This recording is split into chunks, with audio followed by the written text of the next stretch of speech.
The gun was already cocked when Alma Sutton stepped off the stagecoach, and the man holding it was pointing it directly at Frank Weston's chest.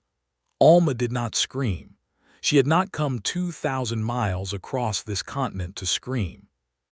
She stood on the dusty main street of Caldwell, Kansas, in the summer of 1878, with her travel bag clutched in both hands and her heart slamming against her ribs like a fist against a locked door, and she watched the man she had known for exactly 11 days stand perfectly still in front of that barrel without flinching. "You took something that belongs to me, Weston," the man with the gun said. His name was Dale Prout, and Alma had learned enough about Caldwell in her short time here to know that his name was spoken quietly if it was spoken at all. "I'm going to take it back."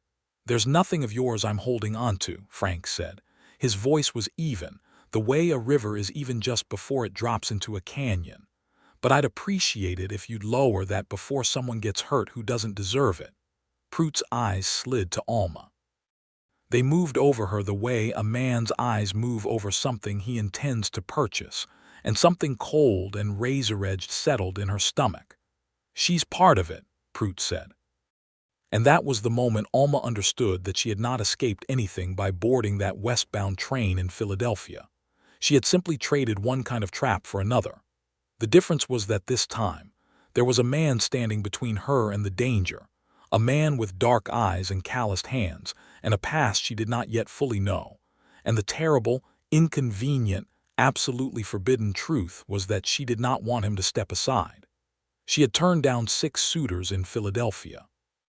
6 men with clean hands, and promising futures and fathers who sat on the right boards. She had turned them down one after another through the winter of 1877 and into the spring of 1878.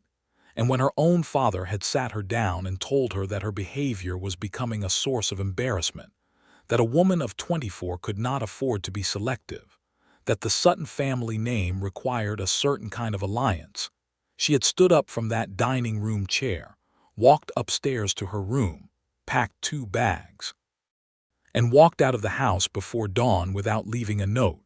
She had been on the train west before her father's man could even saddle his horse. It was not impulsiveness. People who knew Alma well, and there were not many who truly did, would have told you that she was the most deliberate person they had ever met. Every decision she made was examined from every angle before she committed to it. What looked like recklessness to her family was actually the result of months of careful, private calculation. She had looked at every suitor her father presented, and she had seen, clearly and without sentimentality, what her life would become beside each of them. Comfortable. Contained, slowly extinguished. She had read advertisements in the papers about the West, about towns growing up out of nothing on the open plains, about opportunities that did not exist in places where everything was already decided by the time you were born. She had written letters, carefully and without her father's knowledge, to a woman named Clara Hendricks who ran a millinery shop in Caldwell and had advertised for a skilled seamstress. Clara had written back 3 times. By the 3rd letter, Alma had already made her decision. The train ride from Philadelphia to Kansas City had taken 4 days. She had spent most of it watching the landscape change outside her window, watching the manicured east give way to something wilder and larger than anything she had been prepared to feel. And for the first time in years, she had been able to breathe without feeling like the air was rationed. She had transferred in Kansas City and taken the Atchison, Topeka, and Santa Fe line south to Caldwell, which in 1878 was a cattle town sitting right on the Kansas border with Indian Territory, a town where cowboys drove longhorns up from Texas, and where money changed hands fast and not always honestly, where the law was present but not always reliable, and where a woman arriving alone with 2 bags and a letter of employment was not entirely unheard of, but was still enough to draw a second look. Clara Hendricks had met her at the station. She was a stout, practical woman in her late 30s with kind eyes and rough hands, and the straightforward manner of someone who had learned that most social formalities were a waste of time that could be better spent working. She had shaken Alma's hand firmly and said, "You look stronger than I expected from your letters," and Alma had taken that as the highest compliment she had received in years. Clara had a room above the shop. It was small, and the ceiling slanted in a way that required Alma to duck near the window. But it had a view of the street and a lock on the door, and it was entirely, completely hers.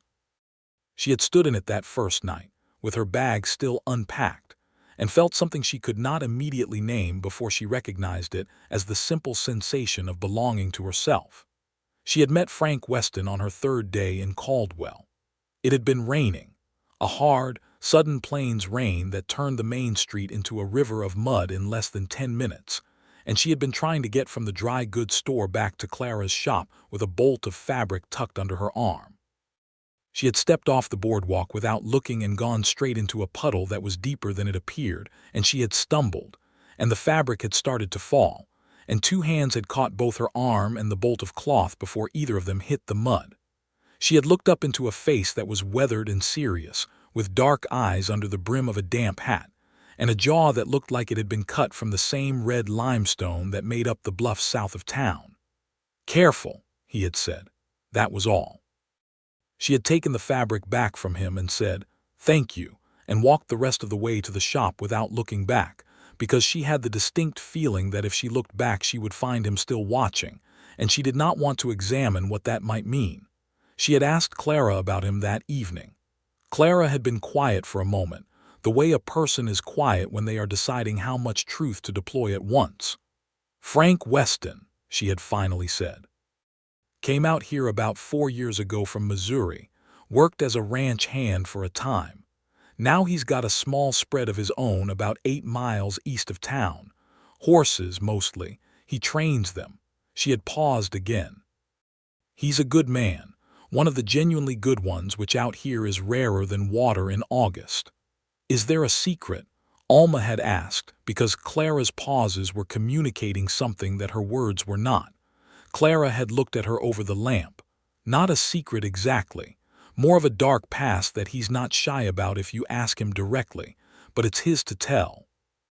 Alma had filed that information away and thought about it longer than she should have, which was itself a piece of information she tried not to examine too closely. She had not sought him out.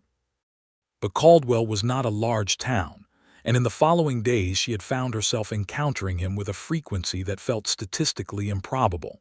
At the post office, at the feed store, where she had gone to collect a package for Clara, at the edge of the cattle pens one evening when she had walked further than she intended and found herself watching the cowboys work the longhorns in the golden late light, and he had been there, leaning on a fence post with his hat pushed back, watching the same thing.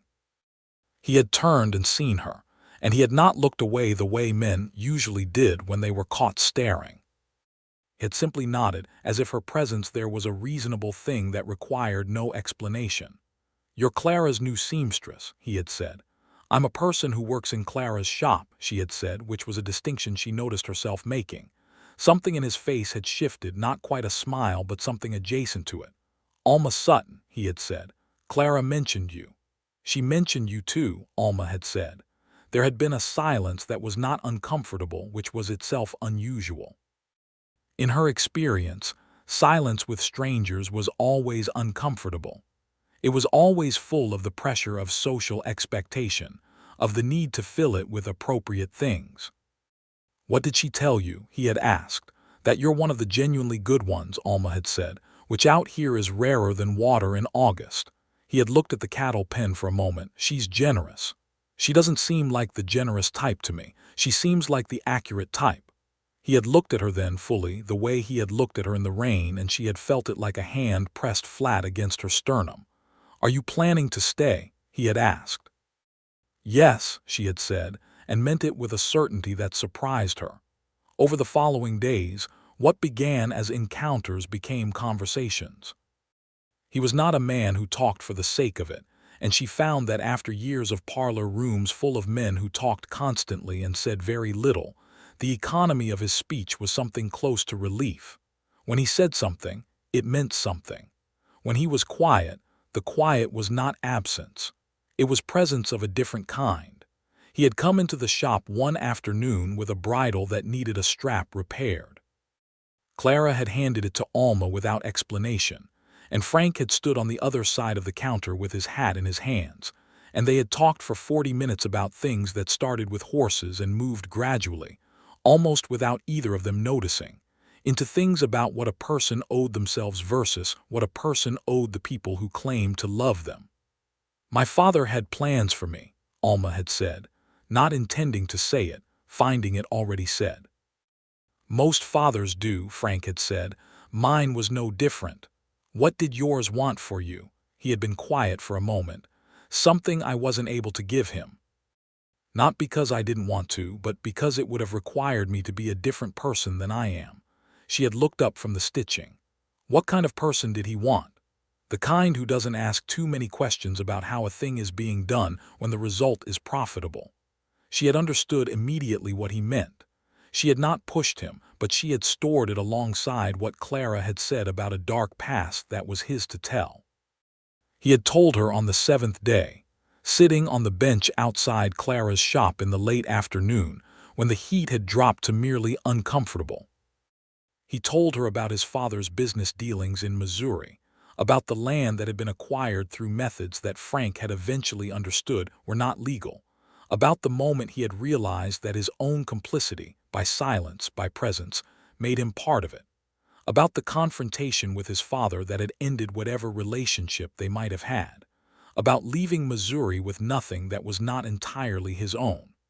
"People out here know part of it," he said. "There was some talk that followed me from Missouri. I want you to know the whole of it, because the talk that followed me isn't the same as the truth." "The truth being that you left," Alma said.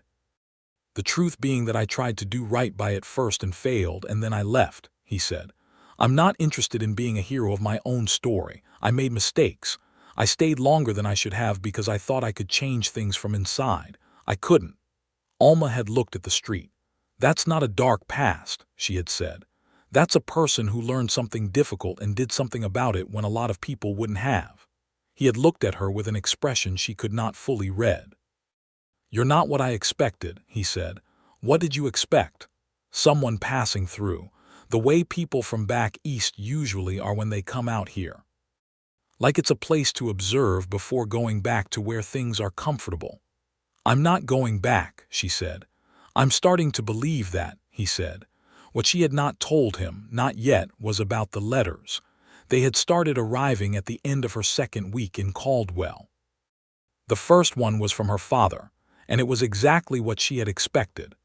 Controlled fury dressed as concern, instructions dressed as pleas, and underneath it all, the unmistakable assumption that she would come home if he simply explained to her how unreasonable she was being. She had read it, put it in the stove, and written back a single paragraph explaining clearly and without anger that she was employed, safe, and not returning. The second letter had been from a different source. It had come without a return address, and it had mentioned a man named Dale Prout by name, and it had told her in terms that were deliberately vague enough to be unverifiable that she should be careful about who she trusted in Caldwell. She had asked Clara about Dale Prout. Clara had gone very still for a moment. "Where did you hear that name? A letter, without a return address."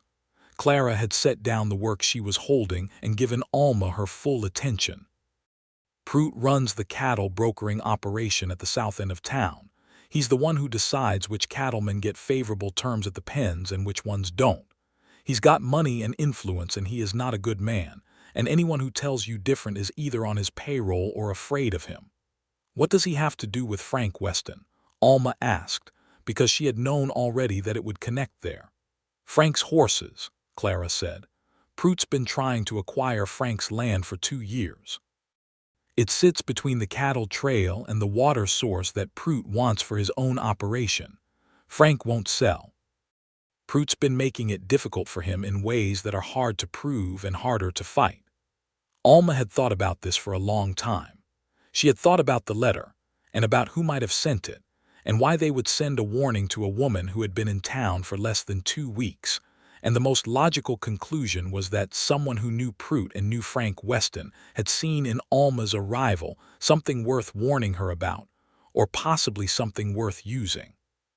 She had not told Frank about the letter immediately. She was not sure of her reasoning for that. Perhaps it was that she did not want him to feel responsible for a danger that was not of his making. Perhaps it was that she was still sorting out what she felt and did not want to entangle feelings with urgency. Perhaps it was simply that she was accustomed to handling things herself, and the habit was hard to break. On the 10th day, Prout had come into the shop. He was a broad man, not tall but solid in the way that suggests a great deal of force compressed into a compact space.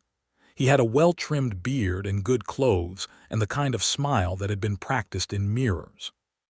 He had looked at Alma in a way that she recognized immediately and viscerally, the way certain men looked at things they intended to acquire, and he had asked Clara for some work that was transparently a pretext, and while Clara was in the back he had spoken to Alma in a low, even voice. "You're spending time with Frank Weston," he said. It was not a question. "I've met most of the people in this town," Alma said, keeping her voice neutral, her hands steady on her work. "He's not a good investment for a woman in your position," Prout said. "No established family connections. Land that's worth less than he thinks. A history in Missouri that doesn't recommend him." "I appreciate your concern," Alma said. "It's not concern," Prout said, and the practiced smile dropped for just a fraction of a second, enough for her to see what was underneath it. "It's advice, the kind that's worth following." When Clara came back, Prout had his smile on again and conducted his business and left. Clara watched him go and then looked at Alma. "What did he say to you?" "Nothing specific enough to be actionable," Alma said. "But something I need to tell Frank." She had gone to Frank's ranch the next morning, riding the horse that Clara kept for errands, following the directions Clara gave her, 8 miles east on the road that ran parallel to Bluff Creek. She had found the ranch modest and well kept, a house that was small but solid, corrals that were clean, horses that were clearly well cared for. She had found Frank in one of the corrals working with a young bay mare, moving around her slowly, patiently, letting the animal get used to his presence before he asked anything of her. He had seen Alma coming and he had stilled, and the expression on his face had been something that she felt she had no right to yet but received anyway. She had told him about the letter and about Prout's visit to the shop.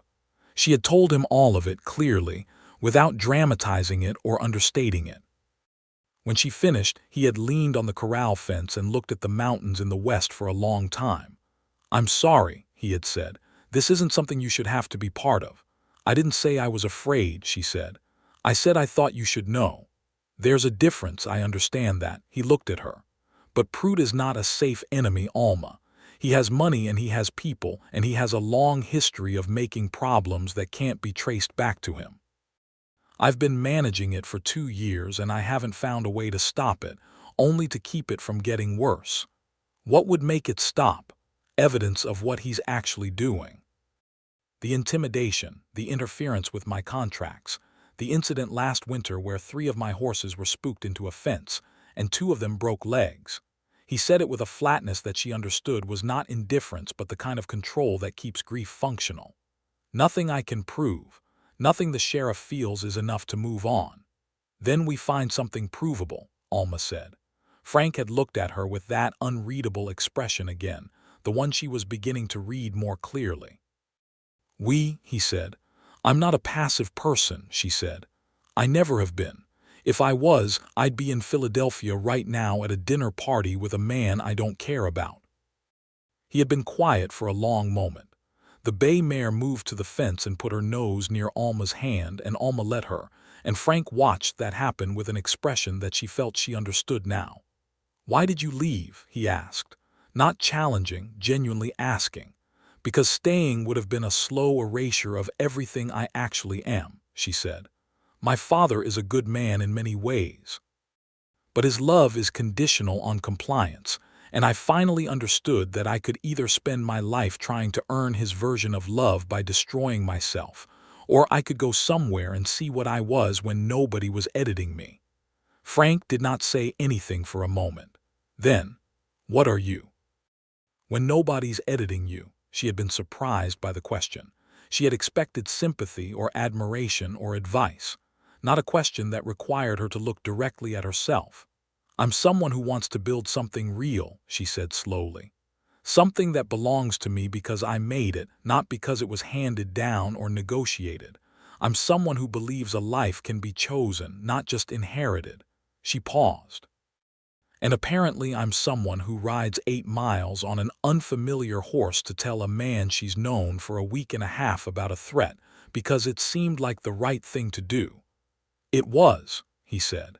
It was absolutely the right thing to do. There had been something in the air between them then, something neither of them named because naming it might have required them to make a decision neither of them was ready to make. She had ridden back to town. He had watched her go. She knew it the same way she had known it on the street the first time without looking. That evening she had sat in her small, slanted room and thought about him with the methodical honesty she applied to things she was trying to understand. She was attracted to him. That was a fact, simple and without decoration. She was also aware that she had come west to be free of the kind of arrangement where a woman's life was defined by a man's, and that attraction, particularly this kind of quiet, forceful, persistent attraction, was a direct complication of that intention. She had not left Philadelphia to fall immediately into someone else's orbit. But there was also this. What she felt around Frank Weston was nothing like what she had felt around any of the men she had turned down in Philadelphia. Those men had made her feel like a category, like she was being evaluated for her suitability as a particular kind of object. Frank made her feel like a person. A specific, particular person who had specific things to say that he was specifically interested in hearing. The distinction seemed important. She had written in her journal for a long time that night. She had not come to any conclusion. She had gone to sleep resolving to be careful, which was a resolution she could feel immediately beginning to soften. The next morning, the 11th day, was when Dale Prout had confronted Frank on the main street of Caldwell with a cocked revolver pointed at his chest, and Alma had stepped off the morning stagecoach from a sewing errand in the next town and walked directly into it. Prout's eyes were on her now. Frank had not moved. He stood with a stillness that was not submission, the same stillness she had seen in him with the bay mare, a patience that came from the inside, not from fear or from lack of options. Whatever business is between you two doesn't include her, Frank said. She made it include her, Prout said. She's been asking questions. My man at the feed store told me. Alma thought quickly. She had been asking questions, carefully and indirectly, trying to understand the scope of what Prout controlled and who in town was in his employ. She had not told Frank she was doing this because she had not wanted to worry him until she had something useful. I ask questions about everyone, Alma said calmly. It's how I learn a place. I'm sure I've asked questions about you, Mr. Prout, the same way I've asked about every other business owner in town. You've been specific, Prout said. His gun had not lowered. The street was not empty. There were people on the boardwalks watching, not intervening but watching. Alma catalogued them with a quick sweep of her eyes and noted that the sheriff's office was 3 doors down and the door was open, which meant the sheriff either knew and had decided not to act or would emerge soon enough. I'll make you a deal, Weston, Prout said, settling back into his negotiating voice, the business voice which in Alma's experience was always more dangerous than the angry voice. You sign over the eastern 40 acres to my partner's name today, and this whole misunderstanding goes away. Your little seamstress stays comfortable, nobody gets hurt, and you keep the rest of your land. No, Frank said. Prout's hand tightened slightly. Alma watched it. There is another option, Alma said, and her voice came out steadier than she felt, which was itself a kind of victory. You can lower that weapon and leave this street, and then I won't have to tell Judge Harlan Mitchell in Wichita about the affidavit I've been collecting from the ranchers you've been interfering with for the past 3 years. The silence that followed was specific and weighted. Prout looked at her. Something moved in his eyes that was not quite fear but was adjacent to it, a recalculation. You don't have any such thing. I've been writing letters for 10 days, Alma said.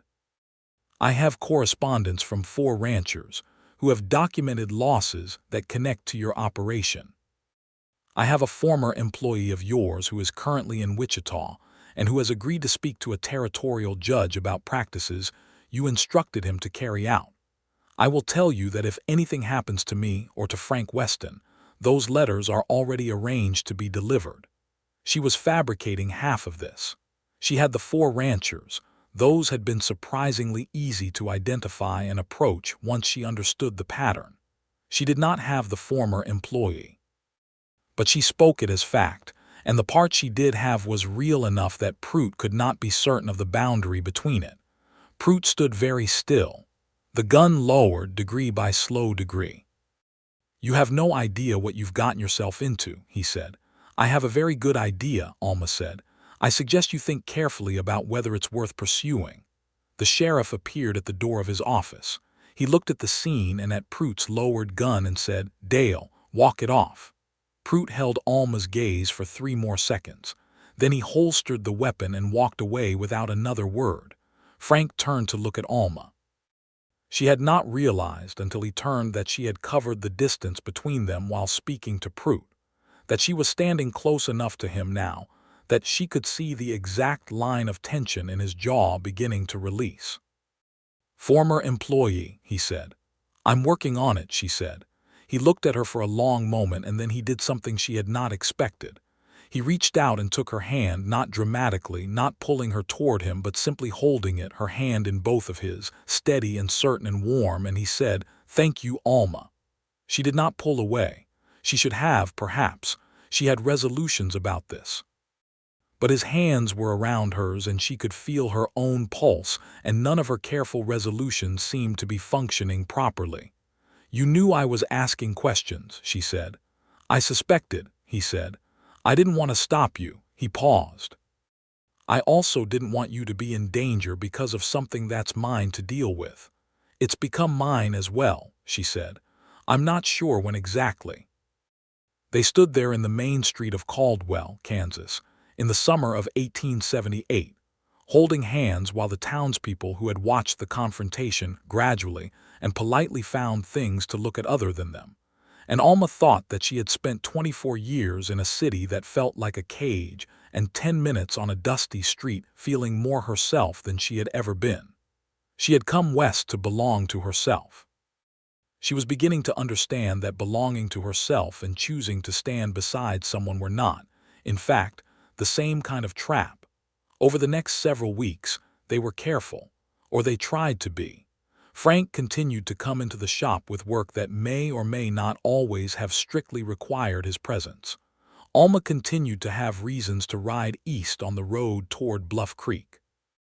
They talked extensively and about everything, with the mutual hunger of 2 people who have spent too long in the company of people who don't actually want to hear what they think. She learned that he had come to horses the way most people come to their truest work, by accident and then by recognition. He had an instinctive understanding of what frightened an animal and what calmed it, and watching him work, she understood that this was not separate from who he was as a person. He extended the same patience and the same quiet attentiveness to people that he extended to horses. He did not push. He waited, and he was entirely present while he waited, which was the rarest possible combination. She learned that he read, which she had not expected based on what she had been told to expect from frontier men, and that his reading was eclectic and serious, and that he had specific opinions about specific books, and that their opinions aligned in some places and diverged interestingly in others. He learned that she was a more accomplished seamstress than she had ever let on in Philadelphia, because in Philadelphia it would have been considered gauche for a woman of her family station to have a practical skill rather than a decorative one. He learned that she had real aesthetic intelligence, not just taste, and that the work she did was genuinely artful. He learned that she was funnier than she first appeared because she had learned young to be careful about when and where she displayed it. He learned that she was afraid of exactly 2 things, which she told him plainly, because she did not believe in pretending not to be afraid of things. One was that she would outlast her own usefulness and become invisible to the people around her. The other was that she would make a choice she could not undo and realize too late it had been the wrong one. "You've already done that once," he said. "You left Philadelphia." "That was the right one," she said. "I knew it before I made it." "Then trust that you'll know again," he said. She thought about that for a long time afterward. The situation with Prout did not resolve itself immediately because nothing real does. He remained a presence in town, calculating and patient, and Frank continued to deal with minor interferences. A contract that fell through, a supplier who suddenly became unavailable, the kind of pressure that was designed to exhaust rather than destroy. Alma continued to build her collection of documented grievances from the ranchers affected by Prout's operation, and she wrote a careful, precise letter to a lawyer she had identified in Wichita named Samuel Cross, who had a documented history of territorial land dispute cases. Cross wrote back. He was interested. He asked specific questions, and Alma answered them specifically, and he told her that if she could produce 2 of the ranchers in person with their written accounts, he believed there was a viable case for territorial court consideration. She told Frank. They were sitting on the porch of his ranch house in the early evening with the heat of the day finally easing, and the sky going through its elaborate western sequence of colors that she had not been prepared for. The sheer magnitude of the sky out here, the way it was so much more sky than anything back east, that it constituted a different kind of sky entirely. Frank was quiet after she told him in the way that she now recognized as the processing quiet, not dismissal. "You've been doing this for a month," he said. "I told you I wasn't passive. You told me. I believed you. I didn't fully understand what it meant." "Does it trouble you?" she asked, because she wanted to know honestly. "No," he said. "The opposite." He looked at her. "Alma, I want to say something that I'm aware might be too much, and I want you to tell me if it is." Her heart did the thing it had been doing with increasing frequency in his presence. "Say it," she said. "I have not felt about anyone the way I feel about you," he said. "I'm not interested in making you smaller to make me feel more comfortable. I'm not going to pretend that I know how this should work or what you want it to look like. I just want you to know that what I feel is real and it is specific to you, Alma Sutton, not to the idea of a woman or the convenience of a neighbor. To you." She was quiet for what felt like a long time. The sky went on performing its colors. "I came west to be free," she said. "And I've been afraid that what I feel for you is a risk to that." "It might be," he said. "I won't tell you it isn't." She appreciated him more for that than she could easily say. "It might also be the thing I chose," she said. "Which is different from the things I've been running from, all of which were things I was given rather than things I chose." "I don't know that I'm worth choosing," he said. "I know," she said. "I've been watching you for weeks deciding whether you are." And she looked at him. "I think you're one of the genuinely good ones," she said, "which out here is rarer than water in August." He smiled then fully for the first time she had seen it. It changed his face entirely, opened something in it that the serious, everyday expression kept contained, and she thought that she would do a great many things to see that smile with some regularity. She did not let him kiss her that evening. She was careful enough about large things that she wanted to be sure before she let anything begin in a way that could not be taken back. But she stayed on that porch for another hour, talking and sitting in the comfortable quiet, and when she rode back to town in the dark with the enormous sky full of stars above her, she thought that this was what she had actually come west for, even though she had not known it when she boarded the train. The legal case moved slowly, because all legal things in the territory moved slowly, but it moved. Samuel Cross came to Caldwell in September to meet with 2 of the ranchers in person, a quiet meeting in Clara's back room, and he was a precise and methodical man who took extensive notes, and who told them when he left that he believed the evidence was sufficient to bring forward. Prout, somehow, learned that Cross had been in town. What followed was a week of heightened tension that felt like the particular unease before a plain storm, when the pressure changes and the animals know something the people don't yet. Frank received an outright offer for his land, significantly above what it was worth, which was itself a signal that Prout was feeling the pressure of the case. Frank brought the offer to Alma not to ask her permission but because, as he said, "This involves you now and I want you in the decision." She read the offer. "He's afraid," she said. "I think so," Frank said, "which makes him more dangerous in the short term, not less." "Do you want to sell?" "No, this land is what I built from nothing. It's mine in a way that almost nothing in my life has been." He paused. "But I also don't want someone else's safety compromised because I'm holding on to a principle." "Don't sell," Alma said, "and make sure the sheriff knows that if anything happens to either of us in the next month, it should be examined with that offer in mind." Frank did exactly that. The sheriff, who had been carefully neutral for 2 years, had begun to shift in his assessment of the situation, partly because of the documented evidence accumulating, and partly because Prout had begun to overreach in ways that were visible to more people than just Frank. A local merchant had been pressured about his lease. A cattle agent had been refused access to the pens without cause. These were small things, but they made a pattern, and small towns run on the awareness of patterns. In October, the territorial court in Wichita issued a notice of inquiry regarding Dale Prout's business practices in the Caldwell region. It was not an indictment, not yet, but it was a formal acknowledgement that the accumulated evidence warranted examination. Samuel Cross wrote to Alma to tell her, and she read his letter standing at the counter in Clara's shop and felt a satisfaction that was specifically located in the chest, warm and solid. She walked out the front door and stood on the boardwalk in the October sun, and Frank was crossing the street, because he often seemed to cross the street at the exact moment she stepped outside, which had become a source of private amusement between them. He saw her face. "Good news," he said. "Come here," she said, and when he was close she held up the letter, and he read it, and she watched his face do the complicated work of receiving something he had been waiting for long enough that the anticipation had become its own kind of existence. "You did this," he said. "We did this," she said. "I just wrote more letters than you." He took her hand in the middle of the street in front of whoever was watching, and she let him, and this time she felt no conflict about it whatsoever. What followed that moment was not an immediate declaration or a formal arrangement, because neither of them was built for dramatics. What it was a gradual deepening of something already deep, the natural result of two people who had already been honest with each other about the things that mattered, deciding together that this was where they wanted to be.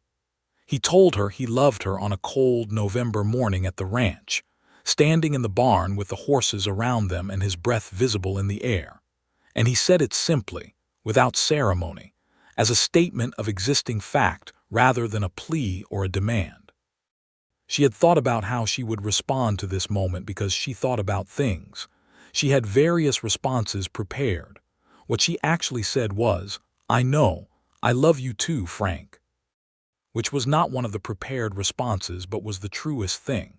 He kissed her then, in the cold barn with the horses watching, and it was nothing like the polite, practiced demonstrations of interest she had received from suitors in Philadelphia. It was specific and genuine and thorough, and when it ended she stood very still for a moment with her eyes closed, cataloging the sensation the way she cataloged important things. "Are you all right?" he asked.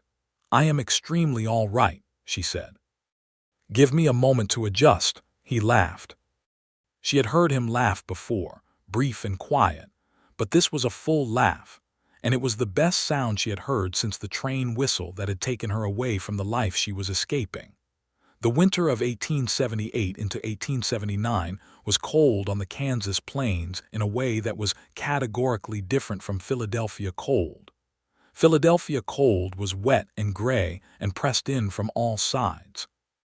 Plains cold was clear and enormous and came with a wind that had no interruption for hundreds of miles.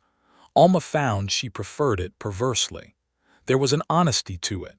It was cold without pretending to be anything else. She and Frank moved through the winter with the careful, practical intimacy of people who are very serious about each other and are figuring out what form their seriousness should take. She visited the ranch regularly. He came to town regularly. Clara observed all of this with the satisfaction of a person whose instincts have been confirmed and said nothing direct about it, which was its own form of approval. Alma's father wrote twice more. She answered both letters, honestly and without malice. She told him she was well. She told him she had found work that suited her and a place that suited her, and that she did not intend to return. In the second letter she told him, carefully and without embellishment, about Frank. She did not ask for approval, she stated a fact. She said that she had met someone whose character she respected and whose company she valued, and that this was the kind of thing a daughter tells a father. Her father did not respond to that letter for 2 months. When he did, his response was brief. He said he hoped she was not making a decision she would regret. He said he wished her health. He said in the last line that he loved her, which was the most honest thing he had written in all their correspondence, and she read that line several times. She wrote back, "I know, Father, I love you as well. I am not making a mistake. I am making a life." Dale Pruitt's situation resolved itself by the spring of 1879, not with a dramatic confrontation but with the grinding efficiency of territorial law applied with sufficient evidence. The inquiry became a formal proceeding. 2 of Pruitt's former associates, faced with their own legal exposure, provided testimony. The land manipulation scheme, which had been operating under various legal pretexts for years, was documented in enough detail that Pruitt agreed to a settlement to avoid a full trial, significant financial restitution to the affected ranchers, a relinquishment of the disputed land claims, and a prohibition from engaging in cattle brokering in the territory for 5 years. He left Caldwell quietly in April. The shop on the south end of town closed. The particular quality of tension that had been present in town since before Alma arrived lifted, and people talked to each other on the street with a freedom she had not fully recognized had been missing until it returned. Frank came to Clara's shop the morning after news of the settlement reached town. He came in the early morning before she had opened and knocked at the door, and when she opened it he stood there with his hat in his hands and a look on his face that she had not seen before. "I've been thinking," he said. "I know," she said. "Come in." He came in and stood in the shop among the bolts of fabric and the dress forms and the smell of thread and sizing, and he said, "I bought this land because I wanted something that was entirely mine, something I built. I want to ask you something, Alma, and I want to be clear that the answer you give me is the answer I'll accept, because the last thing I would ever want to do is put you in a position where you feel obligated." She folded her hands in front of her. "Ask me," she said. "I want to build something with you," he said. "I don't mean the ranch. I mean the whole thing, a life. Specifically with you, because you are the most particular person I have ever met, and I mean particular as a high compliment. You see things clearly and you act on what you see, and you make me want to be the person you clearly see when you look at me." He paused. "I'm asking you to marry me, Alma. Not because it's the expected thing or the practical thing or what either of our families would construct, because I want you beside me in a way that is entirely chosen by both of us." She was quiet for what was probably 10 seconds, which felt longer. "I came west to choose my own life," she said. "I know. I want it on record that I know exactly what I'm choosing, and I'm choosing it with full information." "I would expect nothing less," he said. "Then yes," she said. "Frank Weston, I will marry you." He crossed the shop and kissed her, and the dress forms looked on impassively, and Clara appeared from the back room where she had absolutely been listening and said, "Finally," and went back to her work. They were married in June of 1879 in Caldwell at the small Methodist church on the north end of town. The ceremony was simple because both of them preferred it that way. Clara stood with Alma. The minister was a young man who had come west the previous year from Ohio, and who conducted the ceremony with evident sincerity and slightly excessive biblical reference.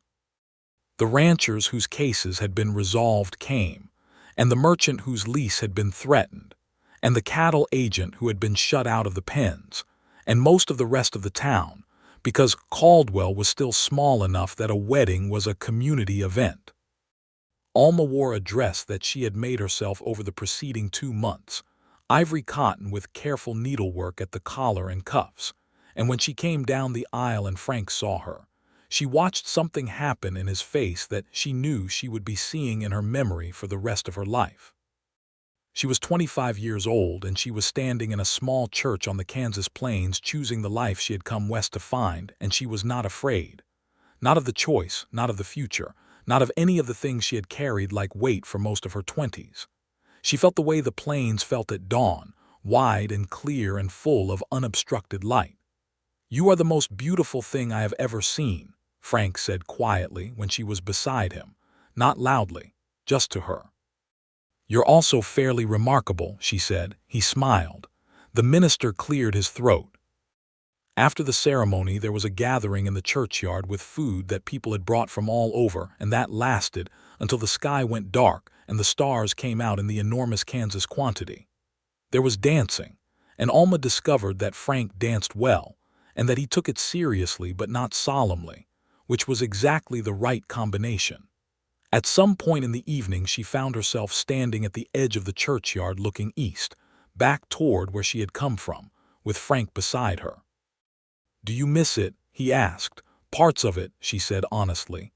"I miss certain streets in winter. I miss the library. I miss my friend Harriet, who I should write more often." "You should write to her," he said. "Tell her to come visit." "She'd be horrified and fascinated," Alma said, "which means she'd have a good time." He put his arm around her, and she leaned into the warmth of him and thought that missing things was not the same as wanting to go back, and that a full life was one that had things in it worth missing rather than one arranged to avoid loss entirely. They went home to the ranch that night. It was a warm June night with a moon that was nearly full, and the drive out from town in the wagon was slow and comfortable and quiet in the way that the best silences are, the kind that are not empty but full. She stood in the doorway of the ranch house that was now also hers and looked at the space, modest and functional and real, and thought about how to begin making it into what it could be, because she was already seeing what the curtains should look like, and where a larger table would fit and what color would suit the interior walls. And then she looked at Frank, who was watching her think, and she said, "You are aware that I have very specific opinions about interior spaces." "I've been counting on it," he said. She laughed and went inside. The first year of their marriage was the year of building, not metaphorically only but in literal and practical terms.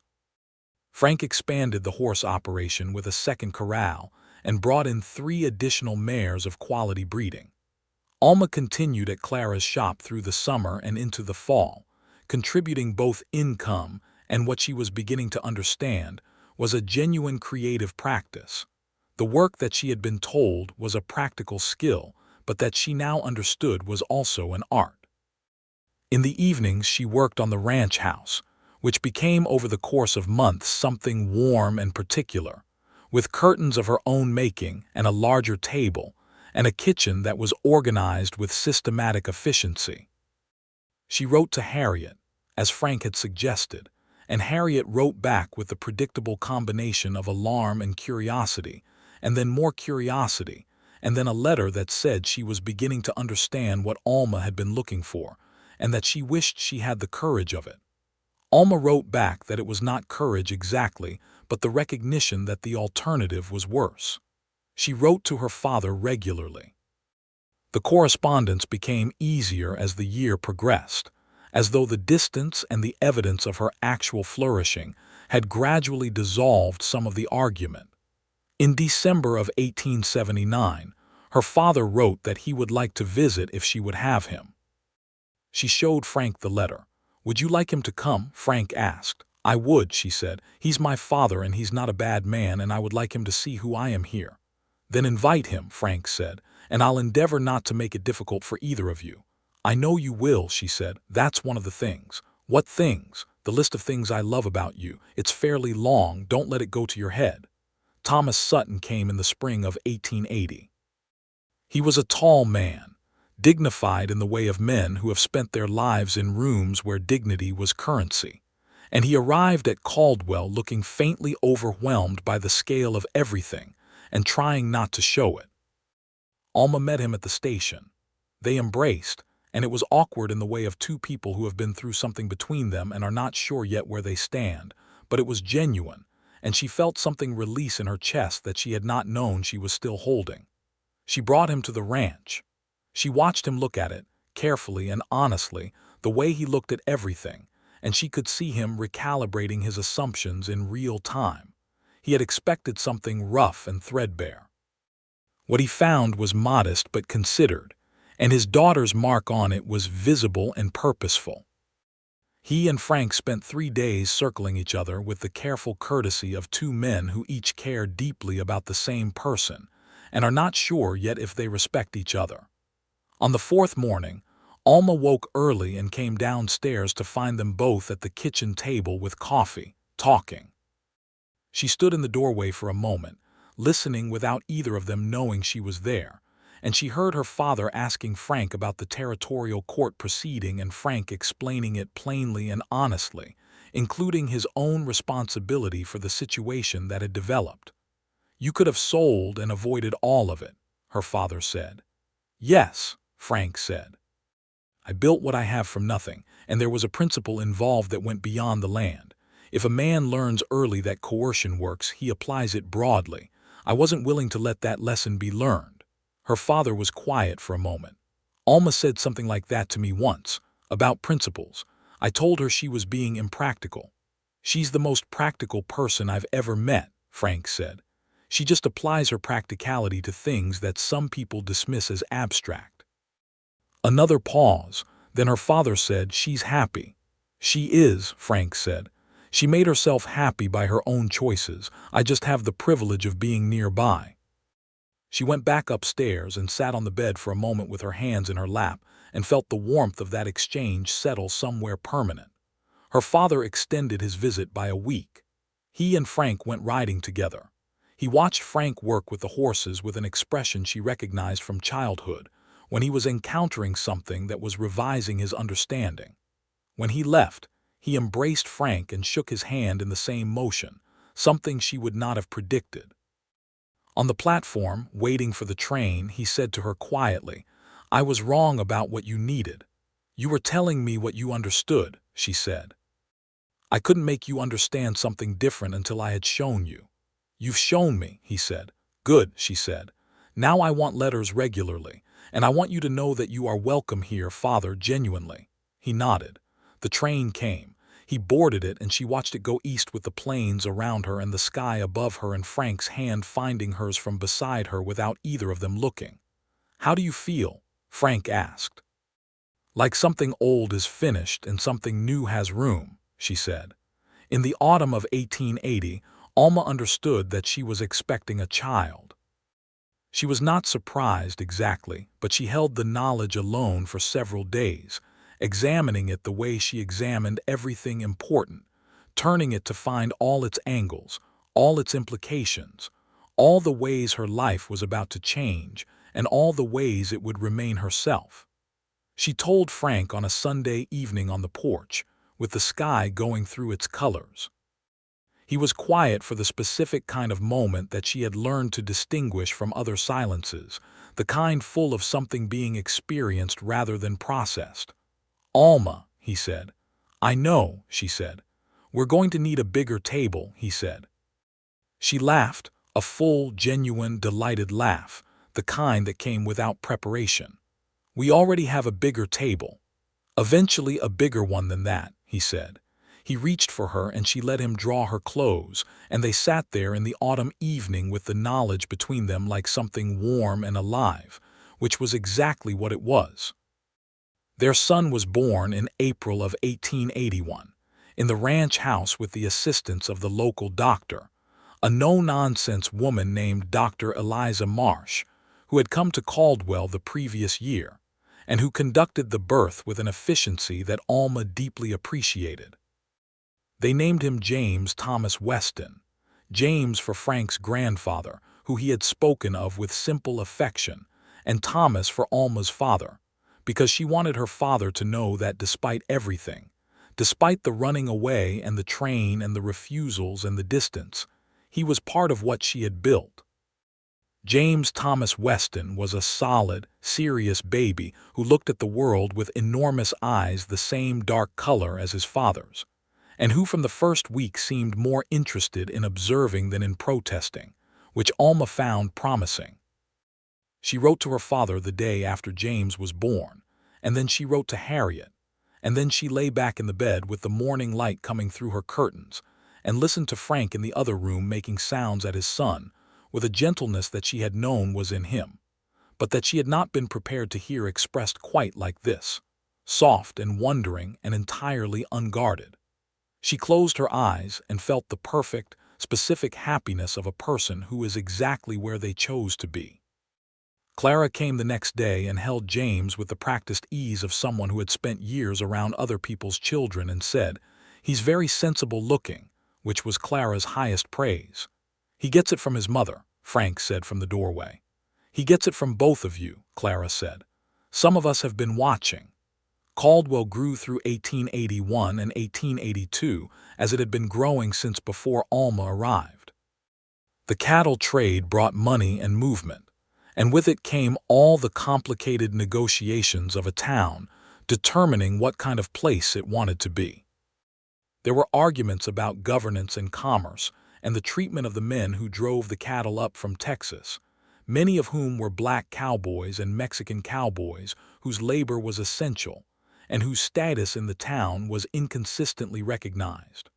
Alma had opinions about this, because she had opinions about most things, and she expressed them in the places where it was possible to express them.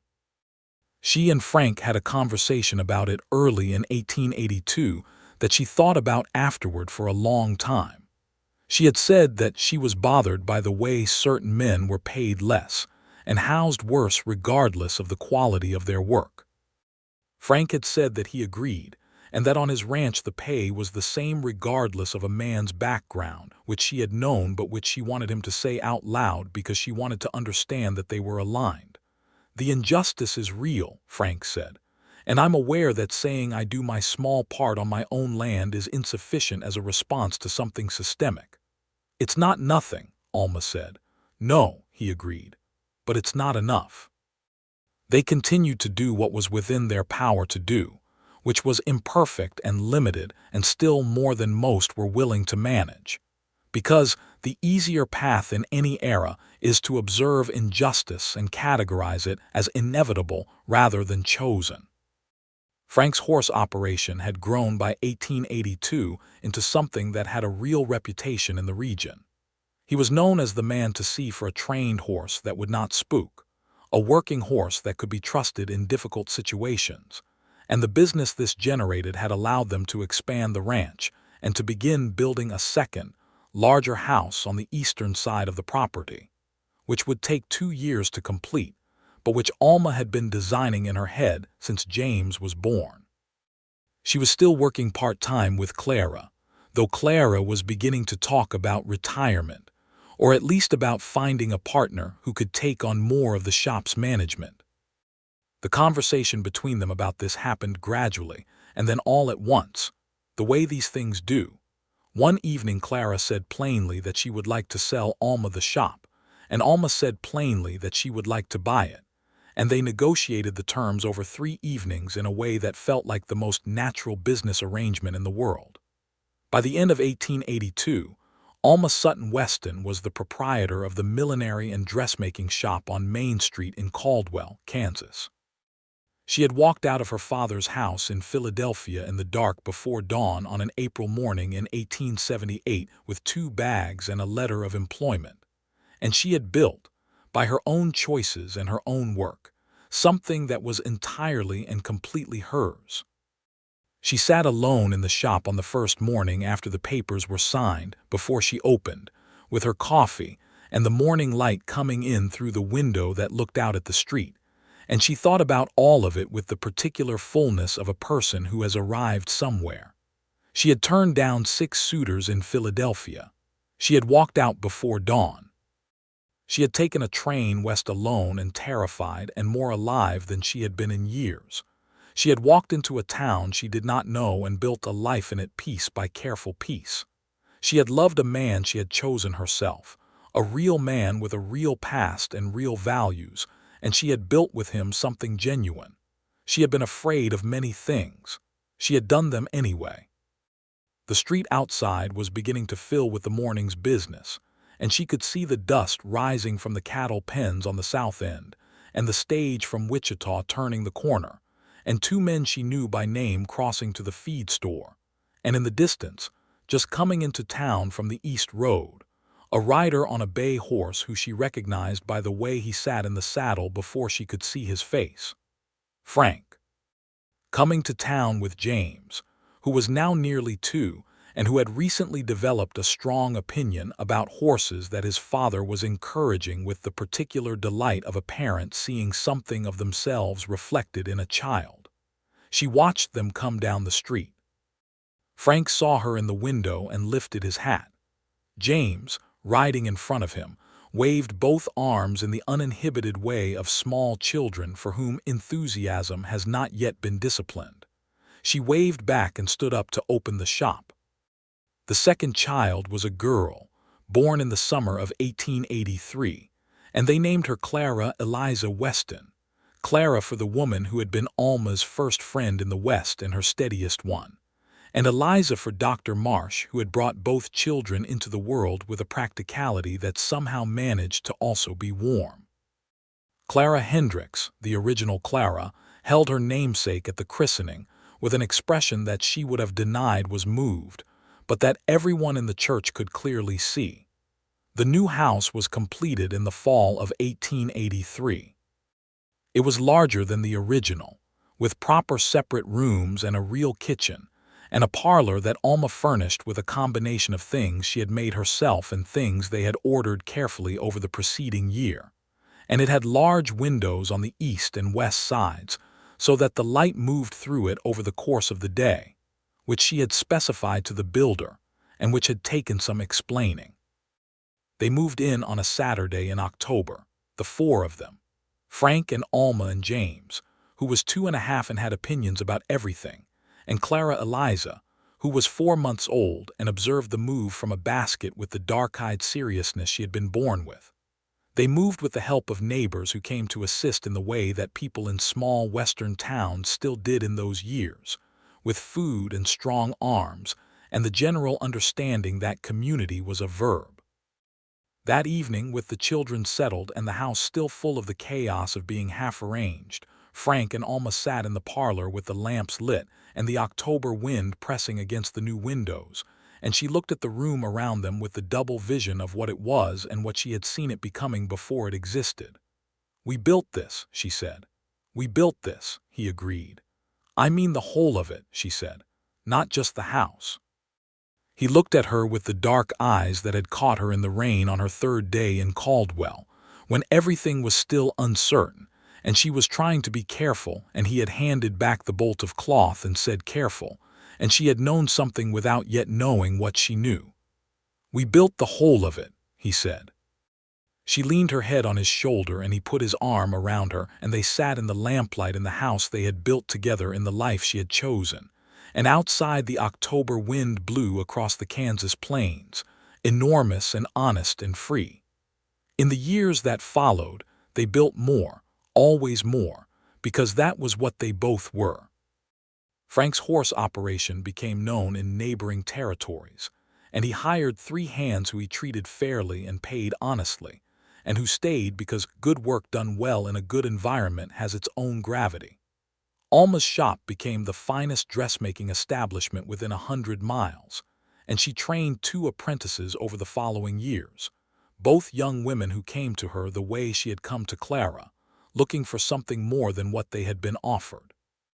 She wrote to her father regularly, and he visited twice more, in 1884 and in 1886, and by the second visit he and Frank sat in the parlor after dinner and talked like 2 men who have arrived at mutual respect through the evidence of shared years, which is the most solid ground respect can be built on. Harriet came in 1885, and her visit lasted 3 weeks instead of the planned 10 days because she kept finding reasons to stay. She rode horses with moderate terror and great determination. She ate at the larger table in the new house with Frank and the children, and 2 of the ranch hands and Clara Hendricks, and found herself in a conversation about territorial politics that was more interesting than any dinner party she had attended in Philadelphia in the preceding decade. And Alma watched her friend's face and saw the same thing in it that she had felt on her first train ride west, the sense of a larger possible world. "Are you going to move west?" Alma asked her on her last evening. "I don't know," Harriet said. "Possibly not, but I'm going to stop pretending the life I have is the only possible one." "That's a good start," Alma said. James Weston, at age 7, announced that he intended to raise horses like his father.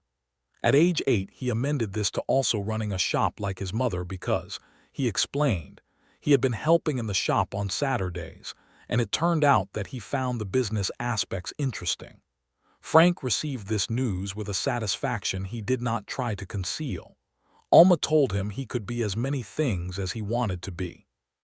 Clara Eliza Weston, at age 5, was already her mother's daughter in ways that were sometimes startling, in her precision and her observation and her frankness. She had her father's stillness and her mother's clarity, and the combination made for a child who said less than most children her age, but said it with a directness that adults consistently found surprising. In 1887, Alma discovered she was expecting again. She was 33 years old and the ranch was thriving, and the shop was doing well, and James was 6, and Clara Eliza was 4.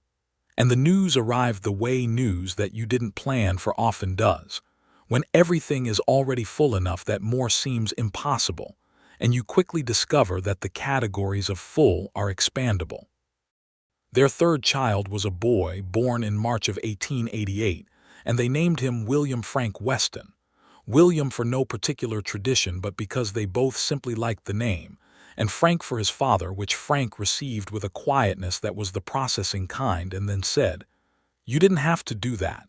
And Alma said, "I know. I wanted to." William Frank was, from his first weeks, a child of emphatic physical presence and considerable volume, which was different from his siblings in ways that made the house feel populated in a new dimension. He had his mother's coloring and his father's chin and nobody's particular patience, which Alma said they would work on. The 3 children together, James solemn and curious, Clara Eliza precise and observant, William Frank enthusiastic about everything, filled the new house with a life that Alma sometimes stood back and looked at with the double vision again. The girl who had sat in a Philadelphia parlor being assessed by a series of men who saw a category. The woman who stood in a Kansas ranch house watching 3 children she had chosen to bring into a life she had chosen to make. She thought about the train. The departure before dawn. The 4 days of prairie unrolling outside the window, becoming more itself the further west they went. The moment she had stepped off the train in Caldwell and smelled the air, which smelled different from any air she had previously breathed, open and dry and full of distances. She had not known what was coming. She had known only that she could not stay where she was, and that this specific and irreversible direction was what she had chosen with full information and full intention. She had been right. She was almost never wrong about things she had thought through carefully, which was a fact she had long stopped being modest about because modesty about accurate self-knowledge seemed like a waste of everyone's time. Frank came in from the corrals one evening in the fall of 1888, with William Frank on his shoulders, because William Frank had identified shoulders as the superior mode of transport and Frank had apparently agreed, and James walking beside him, explaining something at length about what he had read in the agricultural almanac. Clara Eliza came in from the other direction, from the direction of Alma's workroom, where she had been sitting and drawing pictures of horses, with a seriousness of concentration that Alma recognized completely. They all came into the kitchen at once. This family that had been built from nothing and a choice and a train ticket and 2 bags and a letter of employment. And Alma stood at the stove and felt the specific, irreducible happiness that is not excitement or relief or achievement, but is the steady, warm, real thing underneath all of those, the foundation that holds when everything else shifts. Frank set William Frank down, and the boy immediately went in 3 directions at once. James concluded his almanac report. Clara Eliza climbed into her chair at the larger table, the one that had replaced the table that had replaced the original table, each replacement a measure of how much they had grown. Frank came to where Alma was at the stove and stood beside her, not doing anything, just standing there the way he always did, present and undemanding, and she leaned briefly against him and felt the solid realness of him. "Good day?" he asked. "Excellent day," she said. "Sold the Hendricks wedding dress and took 2 new orders. Also, William Frank put his hat in the horse trough this morning." "I heard about the hat," Frank said with the barely contained expression. "Don't laugh. He'll think it was a good idea." "It was a reasonably good idea," Frank said. "The hat was too small," she laughed despite herself. William Frank, from somewhere in the direction of the sitting room, shouted something unintelligible but enthusiastic. James called back with a response that was probably helpful. Clara Eliza looked up from whatever she had been drawing and then returned to it. This was it. This specific evening, this kitchen, this family, this life. Not the conclusion of anything, but the living substance of something she had built from a refusal and a train ticket, and the conviction that she was capable of more than what she had been offered. She had turned down every suitor in Philadelphia, one by one, each refusal a cleaner definition of what she actually wanted. She had boarded the train before anyone could stop her, before the weight of other people's expectations could accumulate to the point of crushing the decision. She had come west into something unknown and found in it not safety, not comfort, not ease, but the specific thing she had come looking for without knowing its name. A life that was entirely, irrevocably chosen. She set the plates on the table and called the children, and they came, noisy and specific in hers, and Frank sat at the head of the table, and she sat at the other end, and between them, their 3 children sorted themselves into their chairs. And outside, the Kansas evening was doing its extravagant business with the sky, colors that had not yet been adequately described in any language. And the October wind was pressing warm against the windows of the house that she had designed and he had built, and both of them had filled. "Pass the bread," said Clara Eliza. "Please," Alma said automatically. "Please," said Clara Eliza without particular contrition. Frank caught Alma's eye from the other end of the table, and the look between them was the look of 2 people who have been in the same conversation for years and are still genuinely interested in where it goes next. She had built this. She had chosen this.